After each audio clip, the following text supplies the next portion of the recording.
Viewers আসসালামু আলাইকুম। মানিকগঞ্জ জেলা প্রশাসকের কার্যালয়ে একটি সরকারি চাকরির নিয়োগ বিজ্ঞপ্তি প্রকাশিত হয়েছে। এখানে শুধুমাত্র আপনারা মানিকগঞ্জ জেলার স্থায়ী বাসিন্দাগণ আবেদন করতে পারবেন।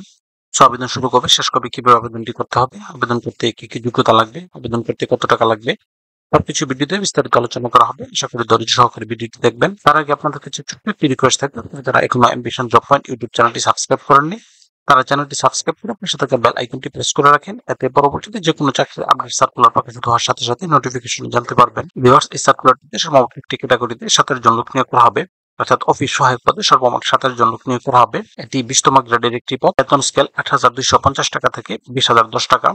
কোন শিক্ষিত বোর্ড হতে ন্যূনতম দ্বিতীয় বিভাগ বা সমমানের জিপিএ তে মাধ্যমিক স্কুল সার্টিফিকেট বা সমমানের পরীক্ষা উত্তীর্ণ হলে এই পদে আবেদন করতে পারবেন, অর্থাৎ এসএসসি পাস হলে এই পদে আবেদন করতে পারবেন। এই পদে আবেদন করার জন্য প্রার্থীর বয়স 29 মে 2025 ইং তারিখে সর্বনিম্ন 18 বছর এবং সর্বোচ্চ 32 বছর। বয়স প্রমাণের ক্ষেত্রে কোন প্রকার এফিডেভিট গ্রহণযোগ্য হবে না। এখানে একটি লিঙ্ক দেওয়া আছে dcmanikganj.teletalk.com.bd। এই লিঙ্কে প্রবেশ করে শুধুমাত্র অনলাইন আবেদন সম্পূর্ণ করে সাবমিট করতে হবে। আবেদন শুরু হবে 29 মে 2025 ইং তারিখ এবং আবেদন শেষ সময় 21 জুন 2025 ইং তারিখ। এই পদে আবেদন করার জন্য প্রার্থীর ছবির সাইজ 300x300 পিক্সেল এবং স্বাক্ষরের সাইজ 300x100 পিক্সেল হতে হবে এবং সেই সাথে ছবির সাইজ সর্বোচ্চ 100 কেবি এবং স্বাক্ষরের সাইজ সর্বোচ্চ 60 কেবির মধ্যে হতে হবে। এই পদে আবেদন করার জন্য আবেদন ফি নির্ধারণ করা হয়েছে 56 টাকা, যা এখানে একটি নিয়ম দেওয়া আছে। এই নিয়ম অনুসরণ করে শুধুমাত্র টেলিটক সিমের মাধ্যমে আবেদন ফি পরিশোধ করতে হবে। অন্য কোনো সিমে আবেদন ফি পরিশোধ করার কোনো সুযোগ নেই। ভিউয়ার্স, এরকম আরো নতুন নতুন সরকারি এবং বেসরকারি চাকরির আপডেট সার্কুলার সমূহ পেতে চ্যানেলটি সাবস্ক্রাইব করে পাশে থাকুন এবং সেই সাথে লাইক, কমেন্ট এবং শেয়ার দিয়ে রাখুন।